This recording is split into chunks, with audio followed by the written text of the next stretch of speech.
Finland से प्रियदर्शनी। बाबा आप कहते हैं कि परम खामोशी में मिलेगा, और ओशो कहते हैं कि नानक ने गा गा के पाया, और आप संगीत को शोर बताते हैं। ये द्वंद्व क्यों है? दो बुद्ध पुरुषों के भीतर ये द्वंद्व कैसे?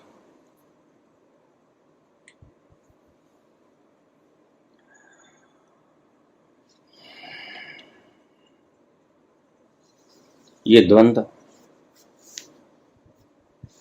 आपके मन का द्वंद्व है। जिन्होंने पाया उन्होंने वही पाया जो एक ने पाया, वही सभी ने पाया। मैं कहता हूं संगीत शोर है, कोलाहल है। ये ठीक है कि आपको प्यारा लगता है, लेकिन कोलाहल है। दिल की धड़कनों से भी इबादत में खलल पड़ती है। मौन झील में छोटी सी कंकड़ी झील को तरंगायित कर देती है।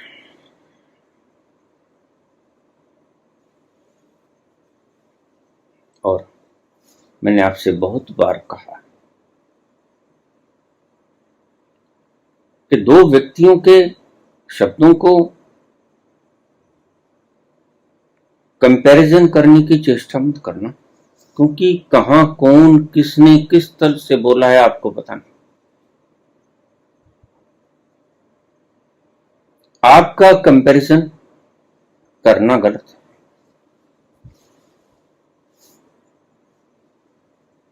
आपकी भाषा इतनी अल्प है, तुच्छ है कि उस भाषा में वो विराट आता नहीं। और अक्सर सभी संत पुरुषों ने द्वंद्व की भाषा का इस्तेमाल किया, लेकिन आप अक्षरों को पकड़ने में माहिर हो, इसलिए अक्षरों को पकड़ लेते हैं। संत जिस तल से बोलता है उस तल को आप नहीं पकड़ते, आप शब्द को पकड़ लेते हैं। शब्दों की भाषा ही शुरू से जानते हो, शब्दों की पकड़ में दक्ष हो। अभी पिछले प्रवचन में मैंने कहा कि बाबा ने कहा तुम्हारा काम पूरा हुआ, तुम आ जाओ। तो इसके अर्थ बहुत गलत गलत से ले लिया गया। मैं जहां से उठा हूं बोलने के लिए वहीं चला जाऊंगा, और बोलने के पश्चात मैं वहीं तो चला जाता हूं। रोज जाता हूं, रोज आता हूं, 100 बार जाता हूं, 100 बार आता हूं, लेकिन मेरा मुकाम तो वही है, मेरी मंजिल तो वही है, मेरा विश्राम स्थल तो वही है, मैं आराम वहीं करता हूं।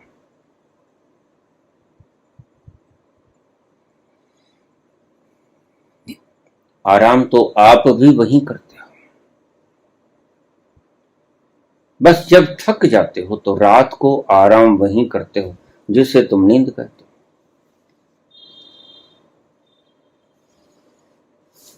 नानक ने गा गा के पाया,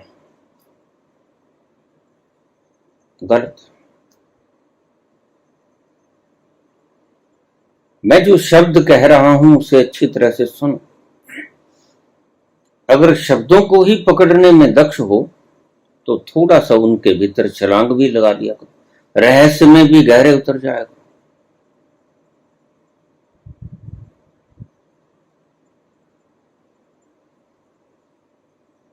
बिल्कुल ठीक है, नानक गाते हैं, गा गाकर पहुंचते नहीं, इस बात का ध्यान रखना। कल को तो आप कहोगे कि मीरा नाच नाच के पहुंचा, चैतन्य नाच नाच के पहुंचा। कल को आप कहोगे कि बुद्ध शिलावत होकर बैठे तो पहुंचे। तुम्हारी दृष्टि बाहरी बाहरी है, तुम भीतर जा नहीं सकते। इसलिए कौन कहां से पहुंचा इसका आप अंदाजा नहीं लगा सकते। जिसने खुद के अंतस की यात्रा नहीं की हो वह सोच भी ना पाएगा कि अंतस में क्या क्या है। जैसे जैसे प्रवचन गहरे होते जा रहे हैं वैसे वैसे मैं और गहरा और गहरा और गहरा होके बोल रहा हूं। बस इसी वक्त का इंतजार था। पहले खोपड़ी के तल पे बोला क्योंकि खोपड़ी की भाषा तुम समझते थे, फिर धीरे धीरे धीरे धीरे खिसका हृदय की भाषा, फिर और खिसका, जैसे कृष्ण खिसके अर्जुन को समझाते समझाते। और जब वो मुकाम आ गया कि कृष्ण ने देखा कि अब इसके ऊपर शक्तिपात हो सकता है,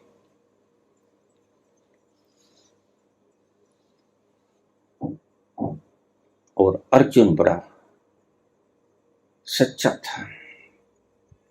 वह अगर कंप रहा है तो वह कह भी रहा है, हे प्रभु मैं डर रहा हूं, कार्पण्य दोषो, मेरे में ये दोष है, कायरता के दोष के वशीभूत होकर पहत स्वभाव पृच्छामि त्वाम धर्म समुच्चेता। धर्म के संबंध में आपसे यह प्रश्न करता हूं कि ऐसी विकट परिस्थिति में मैं क्या करूं।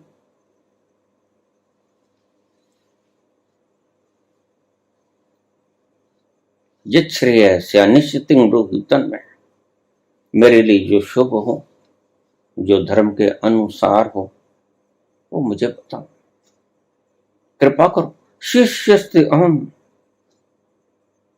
मैं आपका शिष्य हूं, मैं आपकी शरण हूं। शादि माम त्वाम प्रपन्नम,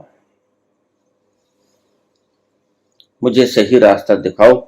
इस कांपती हुई स्थिति में, इस द्वंद की स्थिति में शंखनाद हो चुका है और मैं डर रहा हूं। मानता हूं ये दोष, मैं कंप रहा हूं, क्षत्रिय हूं, कंप रहा हूं। सच्चा है अर्जुन, आप तो सच्चे भी नहीं। आप कंपते हो भीतर से, आपका हृदय कंपता है, आपका रोम रोम कंपता है मृत्यु के डर से, और आप उसके प्रत्युत्तर में बोलते हो कि मैं कायर नहीं हूं, मैं किसी से डरता नहीं हूं। आप सच्चे नहीं, आप झूठे हो। जो व्यक्ति आपको ये कहता मिले कि मैं कायर नहीं हूं, मैं सच्चा हूं, मैं डरता नहीं हूं, एक बात पक्की है कि वह डरता है, अन्यथा ऐसी बातें ही क्यों करता। जो डरता है वही बोलता है प्रत्युत्तर में, अपने ही को समझा रहा है। वो व्यक्ति जो कंप रहा है मृत्यु के प्रभाव से, वह अपने ही को समझा रहा है तुम्हें बोलकर कि मैं डरपोक नहीं हूं, मुझे कोई ऐसा वैसा कायर मत समझ लेना। लेकिन पक्का है कि वह डरपोक है, अन्यथा ऐसी भाषा का प्रयोग न करता। अर्जुन सच्चा है, क्षत्रिय है, और अर्जुन कहता है भगवान इस सारी परिस्थिति से मैं निपटूंगा कैसे। मुझे तो सारी परिस्थितियों के फल सारी घटनाओं के फल कपा रहे हैं। कैसे मारूंगा? द्रोण, भीष्म, अपने ही भाइयों को। मेरे सामने जो दृश्य उत्पन्न हो रहा है वह मेरे भाइयों की विधवाओं को श्वेत वस्त्रों में, साड़ियों में लिपटी हुई मुझे श्राप देती हुई मेरे सामने खड़ी है, और यह दृश्य देखकर मैं कंप रहा हूं। मेरी अंतस आत्मा कांप रही है। ऐसी स्थिति में मैं क्या करूं भगवान? पृच्छामि त्वाम धर्म समूर्चिता।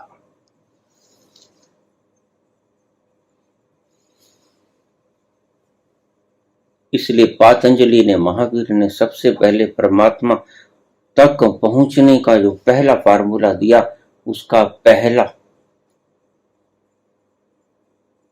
शब्द था सत्य। अगर आप सच्चे नहीं हो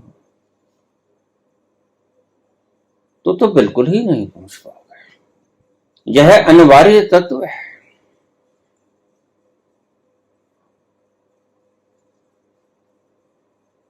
अर्जुन साहसी है,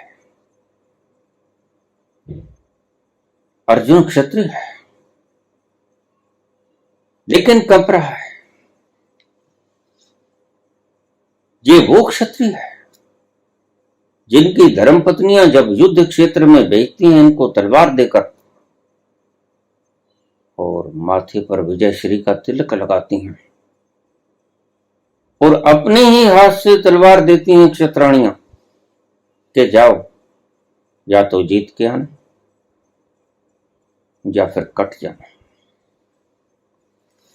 उन क्षत्रियों, उन क्षत्राणियों का कलेजा देखो। यह परंपरा रही है। इन क्षत्राणियों की आंखों में आंसू नहीं आता। खुद ही तलवार देकर विदा करती हैं, खुद ही तिलक लगाती हैं। इसलिए यशोधरा से जब मिले बुद्ध तो यशोधरा ने एक सवाल किया, एक कायरों की भांति मुझे छोड़कर चले गए कि तुम क्षत्रिय हो।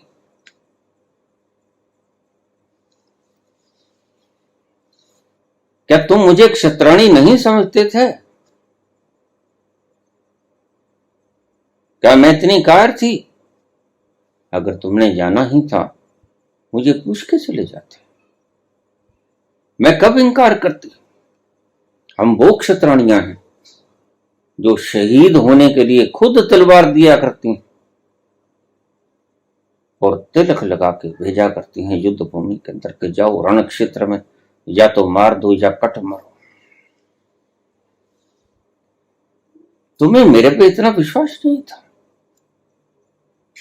कि मेरे भीतर, मेरी रगों में क्षत्रियों का खून दौड़ रहा है। बुद्ध के पास इस चीज का कोई जवाब नहीं था। बुद्ध ने सिर्फ यही कहा, यशोधरा मुझे पता नहीं था, मैं अनभिज्ञ था।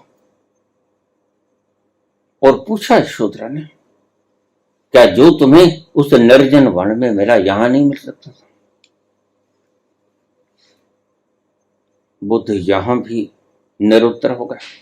कैसे कहूं यशोधरे, अगर वहां मिल सकता था तो यहां भी मिल सकता था। He is present everywhere. नहीं कह सकता कि यहां नहीं मिल सकता था, बिल्कुल यहां मिल सकता था। लेकिन यशोधरे मैं अनभिज्ञ था, मैं अज्ञानी था, मुझे पता नहीं था।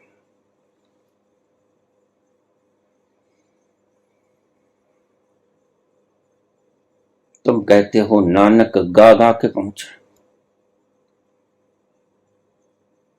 सोचने वाले सोचते होंगे कि मीरा नाच नाच के पहुंची, चैतन्य नाच नाच के पहुंचा। तुम चीजों को उल्टा करके देख लेते हो, इसीलिए कभी पहुंच नहीं पाते। तो फिर तुम उन कृत्यों से जुड़ जाते हो। तुम समझते हो कि ऐसे पहुंचे, तो फिर गायन करो। ये कीर्तन वैसे ही नहीं हो रहे हैं।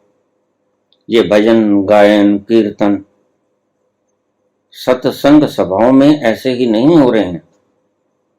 ये किन्हीं मूढ़ क्षणों में आपके अंतस में बैठा दिया गया है कि कीर्तन से परमात्मा मिल जाएगा, गायन से परमात्मा मिल जाएगा। तो मैंने कहा मैं जितने अंतस से बोलूंगा और गहरे गहरे गहरे गहरे, उतने ही गहरे आपको टच करेगी मेरी बात। किसी तरह आप सामंजस्य बैठा लोगे खोपड़ी के तल पे, जचेगी भी बात तर्क की कसौटी पर, क्योंकि खोपड़ी में तो सिर्फ तर्क ही है। वहां भी सामंजस्य बैठा लोगे जब आपकी थोपी हुई धारणाएं टूटेंगी, और किसी तरह आप जब हृदय के तल पर मैं बोलूंगा आपकी भावनाएं टूटेंगी, वहां भी किसी तरह आप तालमेल बैठा लोगे। लेकिन ध्यान रखना, जैसे ही मैं इसके भीतर उतरा, आपके भीतर तो ये सारी मान्यताएं जन्म जन्म की जो लोगों ने आपके ऊपर थोप दी, आपके अचेतन मन में यही कुछ तो कूड़ा भरा हुआ है। आपके पूर्व जन्म के कर्म, आपकी स्मृतियां, आपकी वासनाएं, आपकी कल्पनाएं, आपकी उड़ान, इन सभी का संग्रह भीतर है। आपके अतीत के किए गए कर्मों के लकीरें, संस्कार आपके भीतर है। और जैसे जैसे मैं गहरा होता जाऊंगा, आपके गहरे अचेतन मन में ये मत समझ लेना कि अब तक साथ निभाया, अब तक मैं बोला और आपने सामंजस्य कर लिया, अच्छा भी लगा होगा। लेकिन एक तल ऐसा भी आएगा जहां आपको मेरी बात बिल्कुल ठीक नहीं लगेगी, लेकिन मैं मजबूर हूं, मैं बोलूंगा, क्योंकि मेरा रास्ता साफ और सरल और सीधा। तलवार की धार कभी मुड़ती नहीं होती। मैं सीधा एक स्ट्रेट लाइन के भीतर चल रहा हूं, उसकी जद में जो आएगा वो कटेगा। इसलिए रोज लोग भाग जाते हैं। बाबा आपकी बात पहले तो ठीक थी, लेकिन ये बात तो मैं मानने को तैयार ही नहीं हूं। बस कहीं ना कहीं आप अटकोगे, मैं जानता हूं। इसलिए मैं फौरन आपको हाइड कर देता हूं। जिस जद में आकर आपकी वो थोपी हुई धारणा टूटी जो गलत है, उससे आप आहत हो जाओगे और आहत होकर आप लिखोगे, बाबा ये तो मैं मानने को तैयार नहीं, तो मैं फौरन आपको ब्लॉक कर देता हूं। बस यहां तक ही थी आपकी पहुंच। अब आप उसके पास चले जाओ जो आपके अहंकार को सहला दे, जो लोरी सुनाए मीठी मीठी,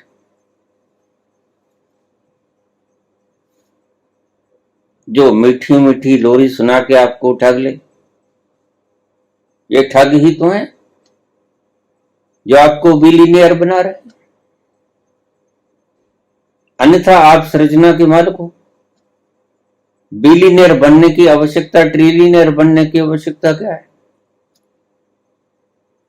अहम ब्रह्मस्म का उद्घोष करने वाला मानव आज बिलियनियर ट्रिलियनियर बनने का स्वप्न देख रहा है।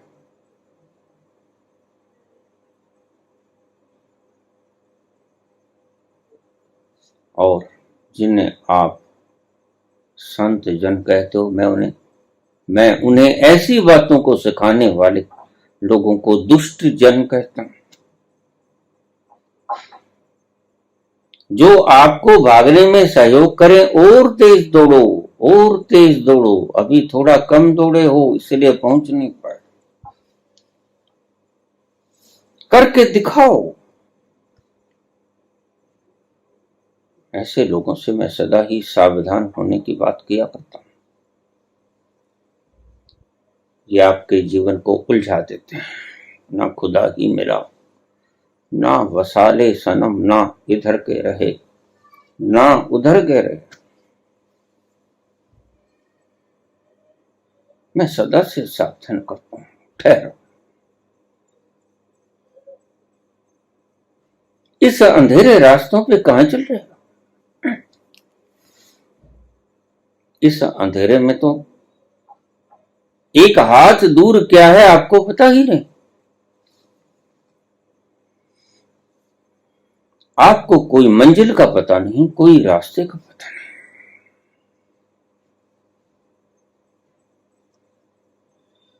आपके पास कोई दिया नहीं जो आपको रोशनी दिखा सके, मार्गों को प्रज्वलित कर सके।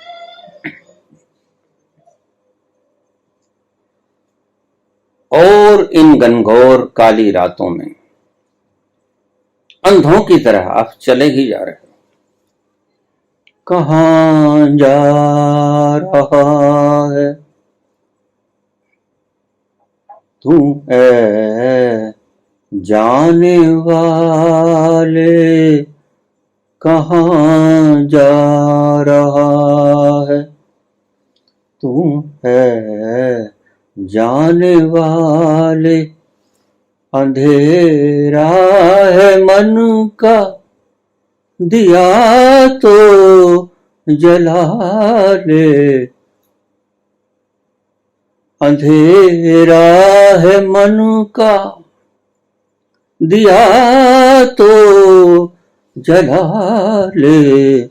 कहां जा रहा है तू है जाने वाले, कहां जा।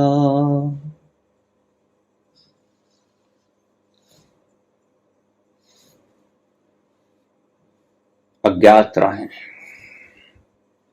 कोई साथी नहीं। काले मेघों ने चंद्रमा को ढक लिया है और तुम्हें कुछ नजर नहीं आता। एक हाथ दूर क्या है कुछ पता नहीं, और तुम उस रास्ते पे चले हो जो तुम पहले कभी निकले नहीं। पहली बार, प्रथम बार। कोई साथी नहीं।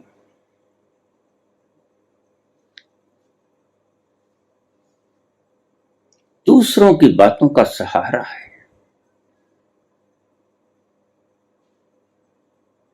इसलिए जीवंत गुरु की इतनी उपयोगिता बताई गई शास्त्रों में, लेकिन आप तो जीवंत गुरुओं का इस्तेमाल ही नहीं करते। आप तो जीवंत गुरुओं के मुकाबले में वो गुरु जो विदा ले गए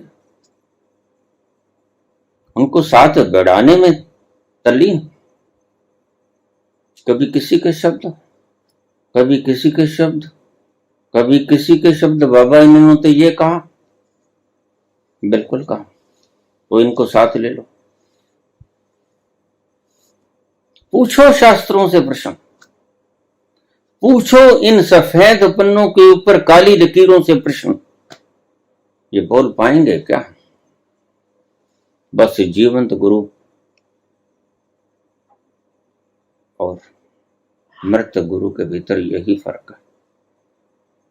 गुरु इतने ही थे, पहुंचे इसी केंद्र पे थे, यही कुछ उन्होंने भी देखा था। लेकिन फर्क ये है, आज उनकी जो उन्होंने देखा, उनके काले अक्षरों को आप साथ लेके चलोगे तो वो बोल ना पाएंगे, वो मुर्दा है। तो जिस ओशो की बात करते हो आप जानते हैं, ओशो ने बिल्कुल स्पष्ट वक्तव्य दिया है, वह बेईमान नहीं था। मेरे जाने के बाद मेरी बताई गई सभी प्रकार की विधियां नकारा हो जाएंगी, लेकिन हम कर रहे हैं। और उन्होंने स्पष्ट कहा कि मेरे जाने के बाद किसी जीवंत गुरु को खोज लेना। इस धरती पर कभी भी जीवंत गुरुओं की अकाल पड़ने वाली नहीं, कोई ना कोई मिल जाएगा। लेकिन तुम जीवंत गुरु को मारने की चेष्टा में हर घड़ी संलग्न रहते। मृत गुरुओं को जो वेद बोल नहीं पाते, जो शब्द बोल गए, वो खोपड़ी में बैठाए बैठाए अंधेरी राहों को नापने के यत्न में सदा ही संलग्न। तुम कहीं पहुंच पाओगे?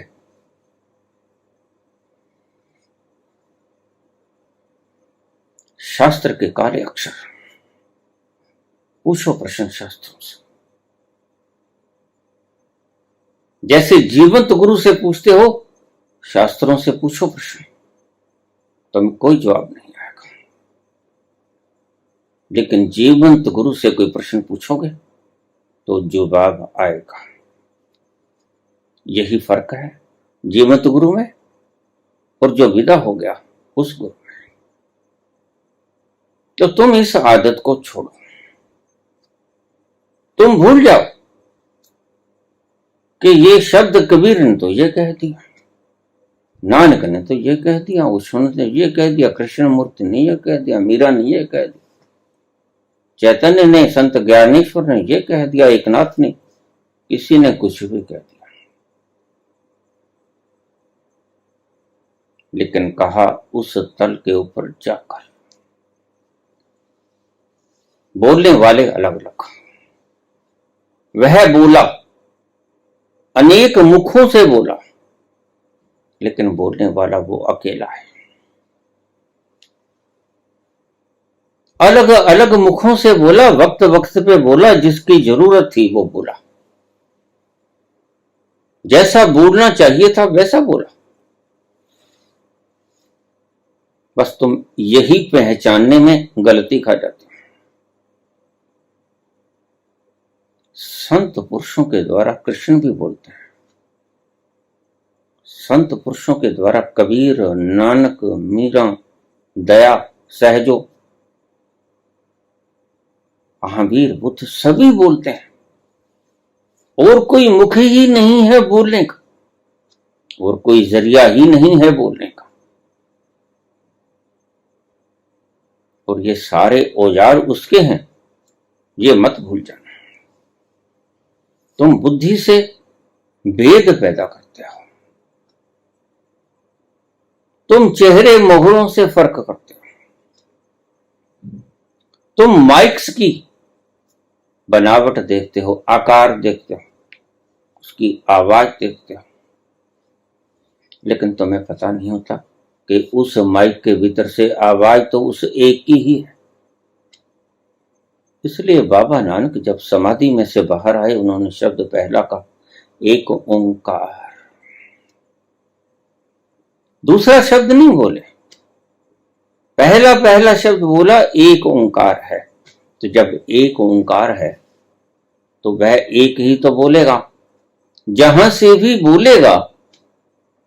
मैं इस माइक से बोलूं, उस माइक से बोलूं, उधर से बोलूं, जहां चला जाऊंगा वहां बोलूं, इस देश में बोलूं, विदेश में बोलूं, लेकिन बोलने वाला तो मैं ही हूं ना। माइक बदल जाएंगे जमाना, यहां का माइक और होगा, ऑस्ट्रेलिया, कनाडा, यूएस, यूके का माइक और होगा, लेकिन बोलने वाला कभी नहीं बदलेगा। बोलने वाला तो वही है, वो सदा से जो औजार उसे उपलब्ध हैं और उसी के बनाए हुए हैं, तो उन्हीं का वो इस्तेमाल करता है। लेकिन आप भूल जाते हो, आप कबीर को नानक से तोलते हो, नानक को फरीद से तोलते हो, ओशो को जद्दू कृष्ण मूर्ति से तोलते हो। सिर्फ तोलने बोलने में आपकी ये जिंदगी खत्म हो जाती है।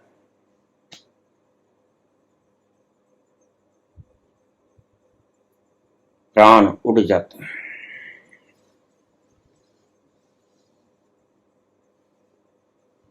और फिर भी तुम्हें समझ नहीं आती। तुम तोल मोल के अंदर ही कितने जीवन तुमने नष्ट कर दिए।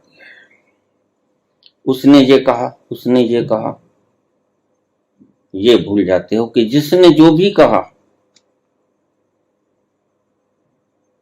अगर उसने जो कहा उस पर भी परिपूर्ण श्रद्धा रख लेते तो मेरे पास आने की आवश्यकता आपको नहीं थी।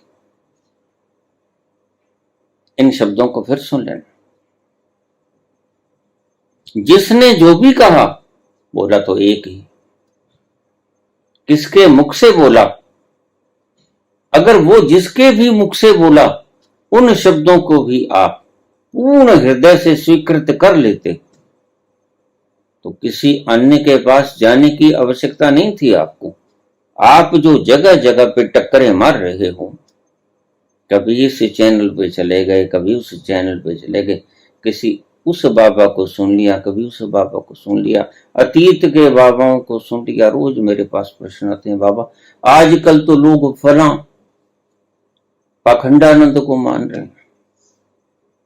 बहुत सी दुनिया ये कहती है कि उसने जो किया बड़े चमत्कार किए, तो आप चमत्कार देखना चाहते हो? आप चमत्कारों के शौकीन हो? आपकी आंतरिक अभिलाषा चमत्कार देखने की ही है बस? आप चाहते क्या हो? अभी तक आप अपने जीवन में ये फैसला ही नहीं कर पाए कि आप चाहते क्या हो। चमत्कार दिखाने वाले भी रूखे रह जाते हैं। उन्हें पता है मेरे हाथ की सफाई है। चमत्कार दिखाने वाले सूखे रूखे रह जाते हैं। उनके भीतर भी कोई रस टपकता मालूम नहीं पड़ता। और चमत्कार न दिखाने वाले ऐसा रसीला गाते हैं। नानक देखो, कबीर देखो, इनकी बातों के भीतर आपको रस टपकता हुआ दिखेगा साफ। ये कोरी कल्पनाओं में आप उलझ के रह जाते हो। जो गुरु आज है नहीं, उसके शब्द सही भी हैं कि नहीं, आपको इस चीज का परिपूर्ण ज्ञान नहीं है। बहुत से शब्द बिगाड़ दिए गए, बहुत से शब्द सुनते और उच्चारण करने में फर्क पड़ गया है। श्रुति और स्मृति में और कथनी में फर्क पड़ गया। सुना कुछ, स्मृति में कुछ और बोल गया कुछ, बिगड़ गया सब कुछ। आपको पता ही नहीं है कि ये शब्द उस संत के हैं भी कि नहीं, और वो संत अब कभी आएगा नहीं। आपके इन थोपे हुए गलतियों को तोड़ेगा तो जीवत गुरु तोड़ेगा, वर्ण इन मुर्दा शास्त्रों ने तो आपके भीतर भ्रांतियां और बढ़ाई हैं तोड़ने की बजाय।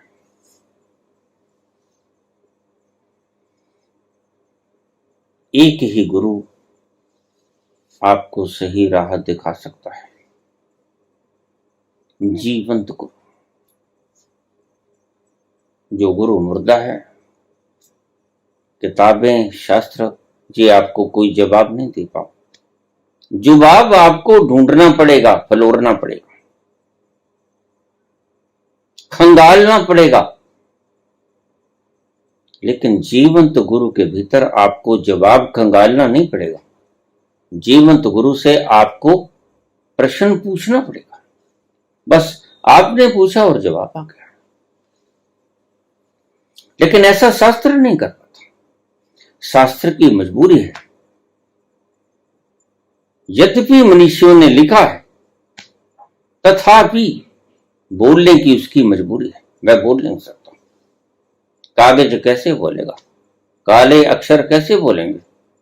और अगर बोलेंगे तो आप समझने वाले उसी बात को समझ पाओगे जो लिखा है।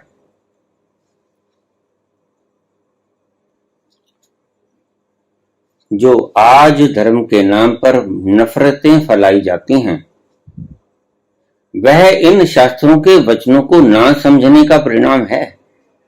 लिखने वालों ने तो ठीक लिख दिया, मैं भी चला जाऊंगा, मेरे शब्दों को भी तोड़ मरोड़ लिया जाएगा। क्योंकि बोलने वाला किस तल से बोलता है ये शास्त्र नहीं बता सकता, बोलने वाला ही बता सकता है। तो प्रत्येक संत को, जीवंत संत को तोड़ मरोड़ लिया जाता है वक्त आने पर। भगत अपने ढंग से उसका उपयोग करने हेतु उसको तोड़ते हैं। भक्तों का स्वार्थ है, नानक का कोई स्वार्थ नहीं, कबीर का कोई स्वार्थ नहीं। कबीर तो कोई फीस नहीं लेते, नानक तो कोई फीस तय नहीं करते, नानक तो दूसरे के घर के ऊपर चले जाते हैं, बुद्ध तो घर घर जाते हैं, महावीर तो घर घर जाते हैं। वह तो किसी से कोई रकम नहीं वसूलते, वो तो कोई शिवर नहीं लगाते, वो निराली है। आज व्यापारी इकट्ठे हो गए, वो इन व्यापार करने वालों से हम सीख रहे हैं, वह जो व्यापार का केंद्र नहीं है, जो लोभ से मिलता नहीं, उस अलोभ को हम व्यापार से ढूंढने का प्रयास कर रहे हैं। किसने क्या कहा और कौन क्या कहता है, ये तुलना कभी मत करें। आप शास्त्रों से पढ़े पढ़े जीवंत गुरुओं से जब प्रश्न करोगे तो आपका वक्त ही बर्बाद करोगे और न जाने कितने लोगों का वक्त बर्बाद करोगे। उस घड़ी में कुछ और भी बताया जा सकता था। कौन क्या बोलता है, मैंने इससे कुछ लेना नहीं। मैं तो पाबंद नहीं काबे या बुत खाने का, जिस तरफ देख लिया जान तसद्दुक करती। मैं तो पाबंद नहीं काबे या बुत खाने का, न मैं काबे की भाषा बोलता हूं, न बुत खानों की भाषा बोलता हूं। मैं तो अपने ही भीतर के शास्त्र की बात बोलता हूं, मैं अपनी बात बोलता हूं और अपनी बात की मेरी जिम्मेवारी। आप अपनी बात नहीं बोलते, आप कहेंगे हम कबीर की बात बोलते हैं। आपको पक्का पता है ये कबीर की बात, किसी ने कबीर के नाम का ठप्पा लगा दिया तो क्या करोगे? अक्सर जो लोग प्रसिद्ध होते हैं किसी कालखंड में, उसके नाम का बड़ा दुरुपयोग होता है। वेद व्यास के नाम का कितना दुरुपयोग हुआ, ठप्पे लगा दिए गए। गप्पी आदमियों ने गप्पों को लेके उसके ऊपर ठप्पे लगा दिए वेद व्यास, और बेचारे वेद व्यास को हम ढूंढ रहे हैं कि कहीं मिल जाए। वो कहीं मिलेगा नहीं।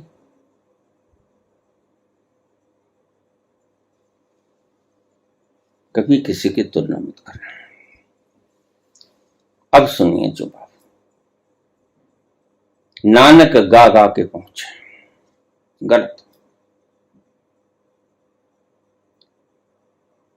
नानक वहां पहुंच गए जहां इतना लुत्फ आया, इतना आनंद आया कि भीतर से संगीत की स्वर लहरी फूटी और उन्होंने गाया।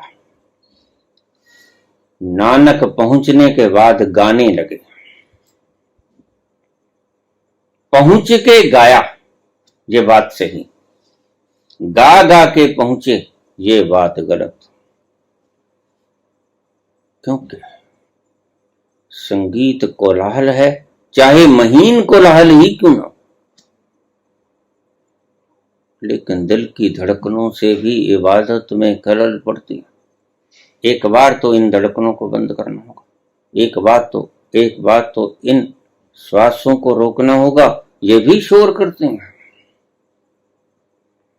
इतनी गहन खामोशी में उतरना होगा। जिसकी आपने कभी उम्मीद ही नहीं की थी, वह परम खामोशी, वह परम मौन है। एक बार तो वहां परम मौन में उतरना पड़ेगा और मौन होके उतरना पड़ेगा। मैं बहुत बार ये बात कह चुका, मौन होके उतरना पड़ेगा। बोल बोल के आप परम मौन में नहीं पहुंच सकते। तो नानक गा गा के नहीं पहुंचे, नानक पहुंच के उन्होंने गाया और खूब गाया। नानक तो प्रश्नों का उत्तर भी गा के ही देते थे। पहुंचने के बाद गाने का मन करता है, पहुंचने के बाद मन करता है नाचने का। मीरा नाच नाच के नहीं पहुंची, मीरा पहुंच गई तो नाची, उस भावावेश में नाची, उस अमृत के रसपान से नाची जिससे उसका कंठ सुरीला हो गया, और गाई और नाची और झूमी। और बुद्ध शिलावत बैठकर नहीं पहुंचे, बुद्ध पहुंचकर शिलावत हो गए। आप इस द्वंद्व को कभी नहीं पकड़ पाते, इसलिए वहीं के वहीं खड़े रहते हो, 1 इंच भी जरा नहीं सरकते, ना इधर ना उधर। बस फासला तो बिल्कुल थोड़ा ही है। बुले शाह ने ठीक ही कहा, बुलिया रब दा की पाना, उधरों पुटना ते इधर रहना। बस इतना सा ही भेद है, इतना सा ही फर्क है, जिसे आप मिटा नहीं पाते। और उससे सारे अर्थ बदल जाते हैं। जैसे मैं सदा कहता हूं कि एक ठहराव से ही अर्थ बदल जाते हैं। रोको मत जाने दो, ठहराव से अर्थ बदल गए। ये शब्द 4 ही हैं।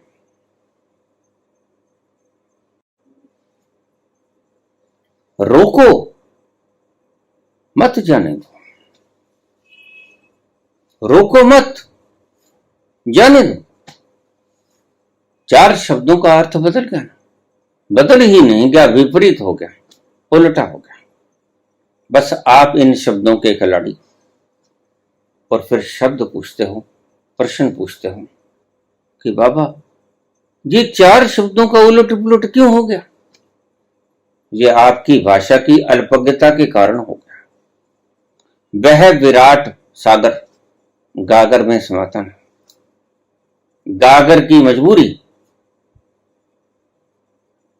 ऐसी अनंत गागरें भर सकती हैं समुद्र के द्वारा, और तुम एक छोटी सी गागर को भर के सीना फुलाए खड़े हो कि मैं ज्ञानी हो गया।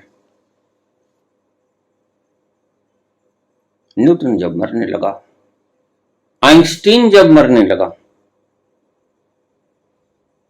तो आपको नहीं पता, उनके शब्दों से साफ आभास मिलता है कि वो कमजोर हो गए थे, उनका झुकाव अध्यात्म की तरफ हो गया था। उन्होंने परोक्ष अपरोक्ष परमात्मा को मानना शुरू कर दिया था। वो आइंस्टीन हो या न्यूटन हो, सर आइजक न्यूटन जब मर रहे हैं, एक दिन पहले उनके पेट में तीव्र पीड़ा हुई, उन्हें अस्पताल ले जाया गया, और उस तीव्र पीड़ा को वो सहन नहीं कर सके और मर गए। लेकिन उसके पहले के बिल्कुल अंतिम शब्द वो क्या बोलते हैं? जब उन्हें भीष्म पितामह कहा गया, भौतिक बात का, भौतिक विज्ञान का,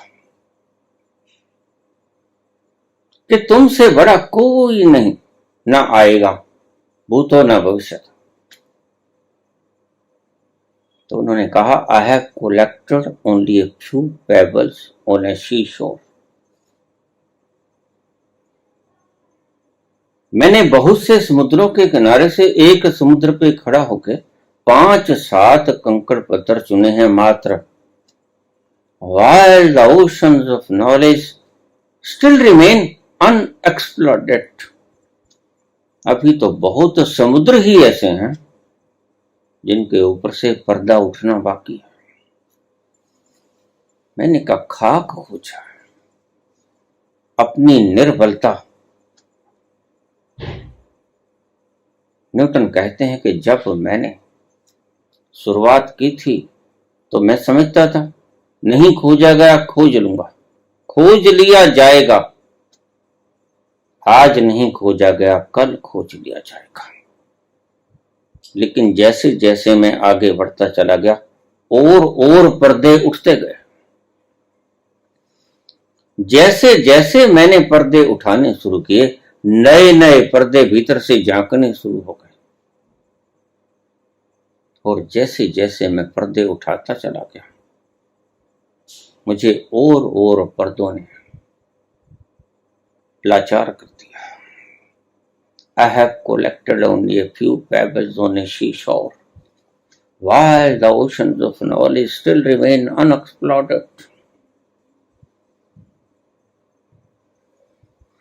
यह संसार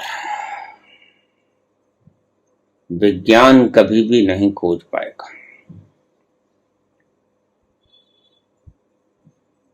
विज्ञान संसार को कभी नहीं खोज पाएगा।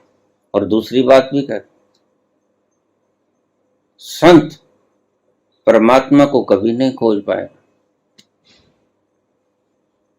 अब यह बात लड़ेगी आप। आइंस्टीन जब मरने लगे ऐसे शानदार सिद्धांत दिए दोनों ने, आइजैक न्यूटन ने भी और एल्बर्ट आइंस्टीन।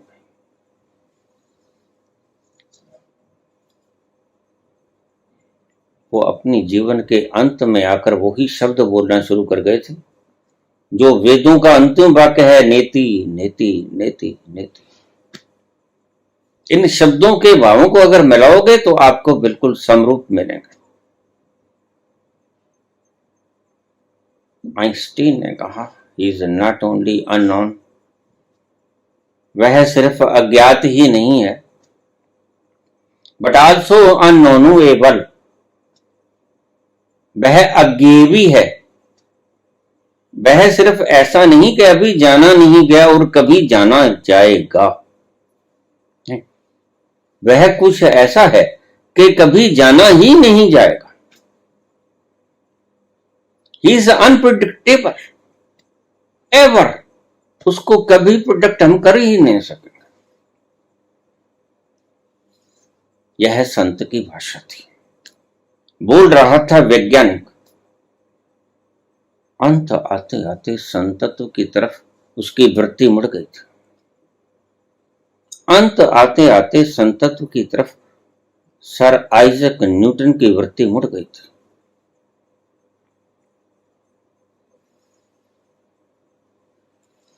संत भी कभी परमात्मा को खोज नहीं पाएगा। यही दिक्कत है तुम्हें। और शास्त्रों में खुल के लिखा हुआ है, संतों ने खुल के बोला है।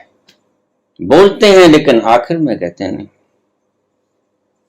क्षमा करना, वह जो मैं बोलना चाहता था गागर में सागर समाया नहीं। यह गागर की अल्पज्ञता ही समझो, यह गागर की क्षुद्रता ही समझो, उसमें विराट समाता नहीं। तो वेद ने कहा नेति नेति नैति नय इति, इतना नहीं है, इतना नहीं है।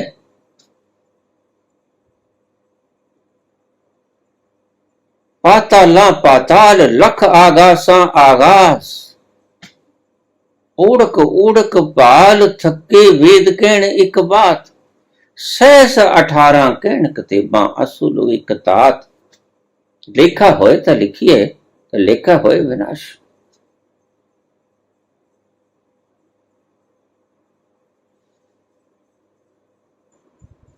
नानक वड्डा आखिए आपे जाने आप। उसको कोई अन्य व्यक्ति जान नहीं सकता। नानक वड्डा आखी है, आप पे जाने आप। वह खुद को ही जानता है वो कौन है, वो क्या है। दूसरा कोई उसको जान नहीं सकता। और यही बात एल्बर्ट आइंस्टीन ने कहा, is not only unknown but also unknowable. यही बात तुम्हारे वेद कहते हैं, नेति नैति नेति, इतना नहीं, इतना नहीं, इतना नहीं, नहीं बोला जा सकता क्षुद्रलिपियों के द्वारा, गागर में सागर समाता नहीं। लेकिन तुम गागर में सागर समाने की चेष्टा हर पल हर घड़ी करते ही रहते।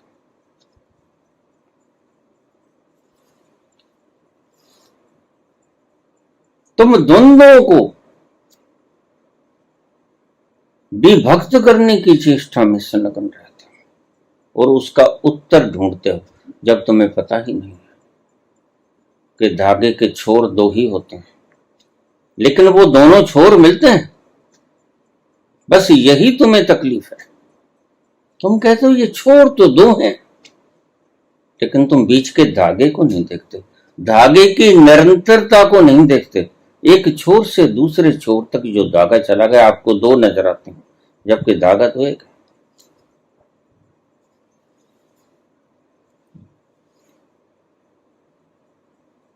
नानक ने गा गा के नहीं पाया, नानक पाकर गाया। जब वो आनंद झरने लगा भीतर से, तो फिर गीत उमड़ता है, गीत प्रकट होता है।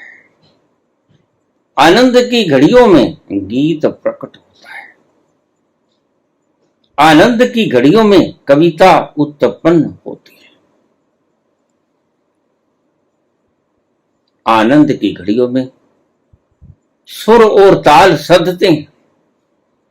मोहे भूल गए सांवरिया,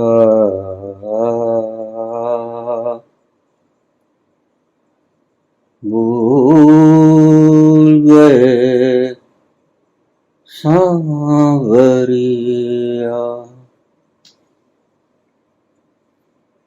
आवन कह गए अजहू न आए, आवन कह गए अजहू न आए, लीना ही मोरी खबरिया, मोहे भूल गए सांवरिया, भूल गए सांवरिया।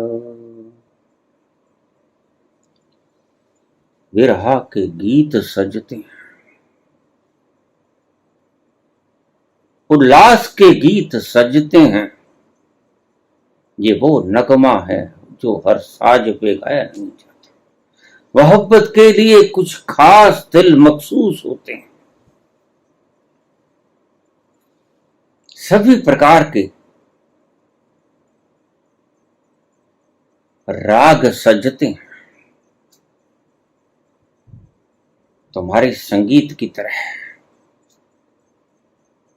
लेकिन उस तल पर जाकर जो सदता है वो विलक्षण होता है।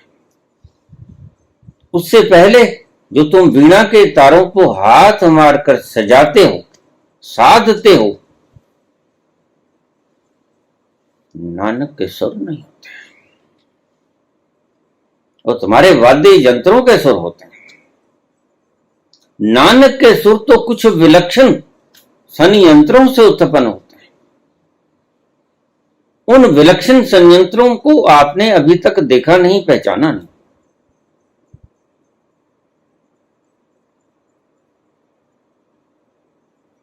वो कहां से आते हैं? वो दर्शन से आते हैं। आपके स्वर जो सधते हैं वीणा पे, वो हाथों के खिलवाड़ से सधते हैं, और नानक के सुर जो सधते हैं वो परम खामोशी के लम्हों में सधते हैं। बस यही फर्क है। इसलिए संगीत शोरगुल है बाहर का, चुप होके ही वहां तक पहुंचा जा सकता है। और वहां तक पहुंचकर फिर खिलते हैं उद्यान, फिर खिलते हैं सारे बागों के अंदर तरह तरह के फूल, फिर तरह तरह की खुशबुएं तुम्हारे नासापुटों को आनंदित कर देती हैं, फिर तरह तरह के संगीत और राग छिड़ते हैं।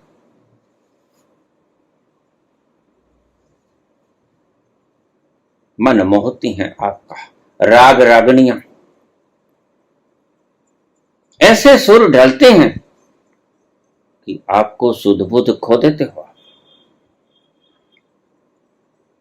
वो भीतर के साजों पर ही सधते हैं, बाहर के साजों पर सदे हुए वो स्वर शोर होते हैं, भीतर के साजों पर संधे हुए वो गीत बड़े प्रीतिपूर्वक होते हैं। गाता तो गायक भी है और गाता नानक भी है, लेकिन नानक के स्वर आपके भीतर तक उतर जाते हैं और बाहर के वाद्य यंत्रों के स्वर ज्यादा से ज्यादा आपके हृदय को ही टच कर पाते हैं। तानसेन से पूछने लगा, तानसेन तुम कितना प्यारा गाते हो, तुम्हारा गुरु कौन है? हरिदास कृष्ण। मेरी तमन्ना है कि मैं तुम्हारे गुरु को सुनना चाहता हूं। जब शिष्य इतना सुंदर गा लेता है तो गुरु कैसा गाता होगा? शिष्य गाता है तो दीपक जल जाते हैं, आग लग जाती है। बिरहा के गीत जब गाते हैं,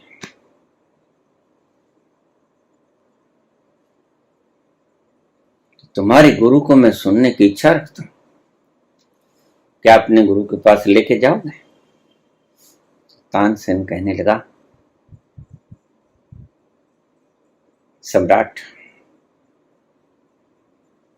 वह स्वर्ण सिक्कों से नहीं गाते, मैं स्वर्ण सिक्कों से गाता हूं, मैं अशरफियों से गाता हूं, मैं मूल लेके गाता हूं। मेरी गाने की फीस है, लेकिन मेरे गुरुदेव स्वर्ण के सिक्कों से नहीं गाते। मेरे गुरुदेव तो उस आंतरिक प्रज्ञा से गाते हैं, जब भीतर की स्वर लहरी उठती है, और कब उठे इसका कोई पता नहीं। जब उठती है तो गाते हैं, और यही सुन सुनकर मेरे भीतर भी रम गया, लेकिन मैं उसका अंश मात्र भी नहीं गा पाया। बस जो रमा था वही दोहरा रहा हूं, और पूरा तो मेरे भीतर रम भी नहीं पाया जो उन्होंने गाया, क्योंकि वो जिस तल से उठ रहा था उस तल तक मैं कहां पहुंचा। मैं सोने का खिलाड़ी, मैं स्वर्ण मुद्राओं का, अशरफियों का खिलाड़ी, वो निर्लोभी। वो जब उस तल पर जाते हैं तो एक स्वर फूटता है, और वो स्वर झरने की तरह सबको अपने आगोश में ले लेता है। लेकिन अकबर जिद करने लगा कि अब तो मुझे, मेरी प्यास तुमने ज्यादा बढ़ा दी, मैं तो सुनूंगा। तो फिर देखिए, इंतजार करना पड़ेगा। उनका स्वर कब फूटे इसका कोई निश्चित वक्त नहीं। तो चलो कोई बात नहीं, चले गए। हरिदास कुटिया के भीतर था। 3 दिन तक हरिदास ने गाया। कहने लगे, कब गाएंगे गुरुजी? तो तानसेन बोला, यही तो मैंने कहा था महाराज कि वो जब गाएंगे जब ईश्वर उनके भीतर से गाएगा। और ईश्वर को बांधा नहीं जाता स्वर्ण की अशरफियों के द्वारा, मुझको बांधा जा सकता है। वह तो जब गाएंगे तभी गाएंगे, राजा या तो वापस चले या फिर इंतजार करें। अकबर बोला, तानसेन तुम्हें एक बात बताऊं? हाँ महाराज। जब ये गाएंगे तब तो जब गाएंगे तब क्या होगा कुछ नहीं पता, लेकिन मुझे तो अभी इस कुटिया के भीतर से ऐसी तरंगे मिल रही हैं कि मैं अभी अपना होश खोने को तैयार बतैयार। अब होश खोया कि तब होश खोया, सिर्फ तरंगों के कारण अभी तो गाया ही नहीं।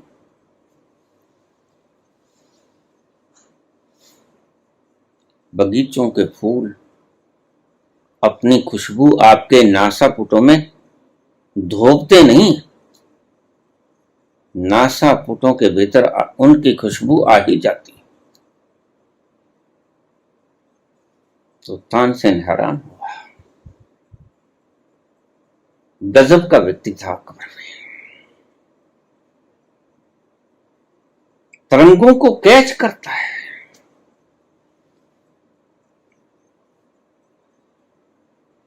नहीं तानसेन, मैं तो सुन के ही जाऊंगा। अब तो लालसा और प्रकार होने लगे और कुछ घंटे और बीते। वो भीतर का महासम्राट उमड़ पड़ा, भीतर का महाझरना बह निकला। और जब हरिदास ने आलाप लगाया, जैसे ही आलाप लगाया अकबर बेहोश हो गए। अकबर की सुधी बुद्धि खो गई।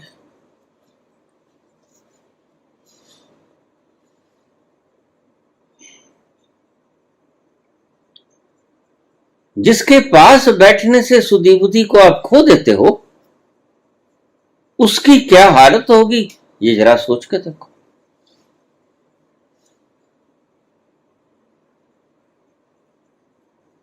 ऐसे व्यक्तियों के पास बैठने से आप सुधी बुद्धि खो देते हो। ऐसे व्यक्तियों के पास बैठने से आपकी चिंता समाप्त हो जाती।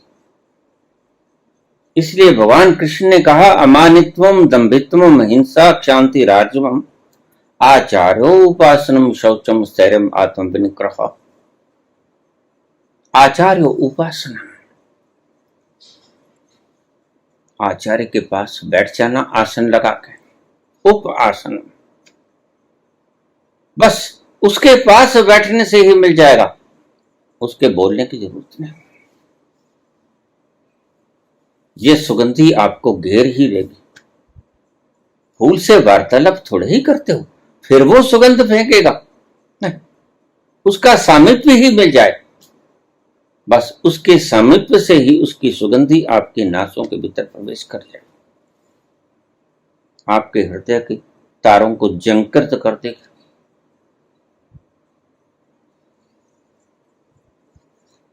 ऐसा ही गुरु होता है। तो कृष्ण ने कहा, ऐसे व्यक्ति के पास आसन लगा लेना, दूर तलक बैठ जाना। कुटिया के भीतर बैठा हरिदास और बाहर तक उसकी तरंगे अकबर को लाभान्वित कर रही, आनंदित कर रही हैं। ऐसा ही संत होता है। संत की तरंगे आपको उस आनंद में ले जाती हैं जहां संत खुद बैठा है। फूल सुगंधमान है, इसलिए आपको भी सुगंधित कर देता है, आपकी सुधी बुद्धि भी खो लेता है। वो काला एक बांसुरी वाला सुध बिसरा गयो मोरी रे,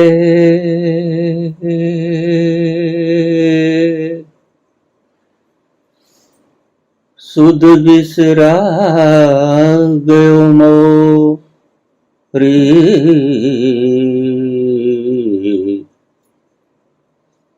माखन चोर वो नंद किशोर जो कर गयो मन की चोरी रे।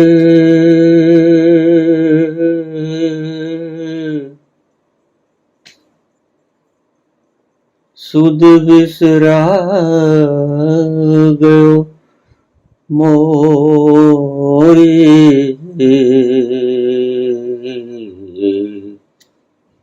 वो काला एक बांसुरी वाला। धन्यवाद।